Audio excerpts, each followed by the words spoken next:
103వ కీర్తనలో కీర్తనకారుడు అంటా ఉన్నాడు, ఆయన్ని స్తుతించాలా అని చెప్తా ఉన్నాడు.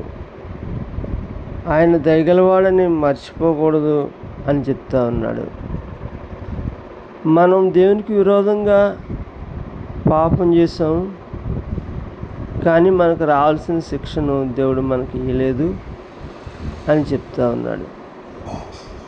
భూమిపైన ఆకాశం ఎంత ఎత్తుగా ఉందో అంత ఎత్తుగా తన అనుచరుల ఎడల దేవుని ప్రేమ ఉన్నది అని చెప్తా ఉన్నాడు. మనల్ని గురించి దేవునికి అంతా తెలుసు, మట్టిలో నుండి చేయబడ్డాం అని చెప్తా ఉన్నాడు. మన జీవితాలు కొద్దిపాటివని దేవునికి తెలుసు అని చెప్తా ఉన్నాడు. మనం ఒక చిన్న అడవి పువ్వు లాంటి వాళ్ళమని చెప్తా ఉన్నాడు. ఆయన ఎంతగానో ప్రేమిస్తూ ఉన్నాడు. దేవుడు దీవించును గాక.